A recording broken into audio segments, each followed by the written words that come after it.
Fox 13. This is News Edge at 11.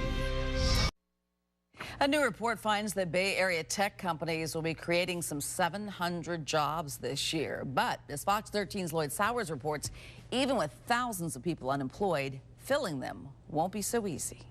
Look nicer than New Jersey here? Oh, God, it's like, yeah. Dave Hansen's office overlooks one of the world's best airports.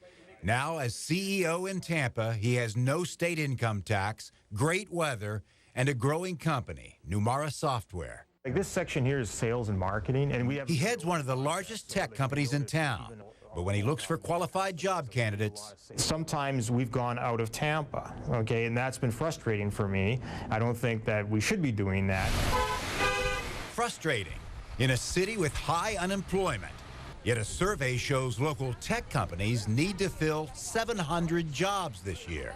I think for a long time we've been really focused on, construction and real estate and tourism. I think that we're starting to see that, wow, we have technology companies here that are great, and we have technology companies and departments here that are hiring. If you're surprised Tampa has all those jobs available, you're not alone.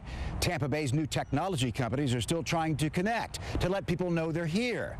But the bigger job may be creating a workforce trained to fill those jobs. In the Tampa Bay market, trying to fill 700 jobs almost immediately would be some challenge. Professor Kaushal Chari heads the Information Systems program at USF.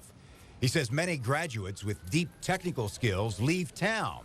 Some call it Tampa's brain drain. By choice, they want to work in Atlanta, for example, so many of our students end up in Atlanta or Charlotte and other places.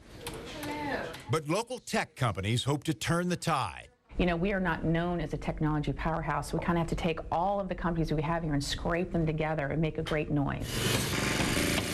It may take noise to drown out years of building an economy on building homes and shopping centers. Some think it will take a change of culture.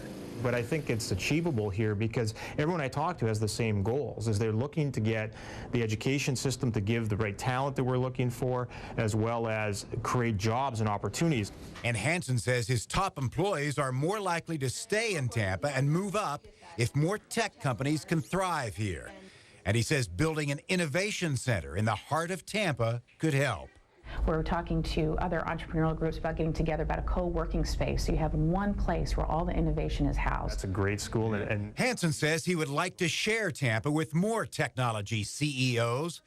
But first, it will take hard work, planning, and investment for Tampa to transform into a city known for technology. Tampa Mayor Bob Buckhorn joins us. Mr. Mayor, thanks for coming in. It's good to be here, Lloyd. Thanks. Can Tampa become a center of technology with many, many more jobs, and if so, how?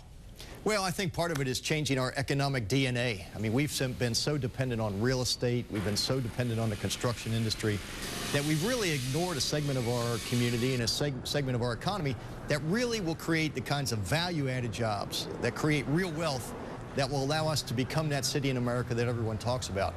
We've got a lot of economic engines in this community that we could build off, whether it's Moffitt Cancer Center or USF or the new Camels facility in downtown Tampa that will do simulation and robotics. I think we've got the potential to be a technology center in the Southeast, but we've got to take some steps to help facilitate and encourage and celebrate those entrepreneurs. I'll tell you what, Lloyd, my wife and I are not going to raise our kids to come home to a call center. If we're going to grow this economy and we're going to be able to compete for the best and the brightest kids in the country, we've got to change the way we do business. We've got to create an opportunity for these young people to succeed where if their first startup goes bust, that they could walk across the street to another company and get a job. It's a long-term strategy. It won't happen overnight, but it is absolutely what will dictate whether or not we're going to be successful or not. So this may not be a sort of an overnight thing, but what about a game changer? Is there a chance that a large technology company, a household name, could be lured somehow into relocating to the area? Well, that's potential, and we pursue that every day. But I think we also need to focus on growing our homegrown companies. And what kind of role do you think they would have leading us out of the recession? Well, I think they could have a huge role. And I think over time, they will be the reason that we get out of this recession because those are long-term jobs. They're high-paying jobs. They average about $70,000 to $80,000 a year, which is significantly larger than most of the jobs in our community. They're sustainable. They're not subject to the whims of a recession or the whims of the construction industry. And they allow us to compete for the best and the brightest kids from around the country and keep our own home here. Tampa Mayor Bob Buckhorn, thanks for coming in. We have more info and links to some of those 700 tech jobs already available. Go to myfoxtampabay.com, click Seen on TV.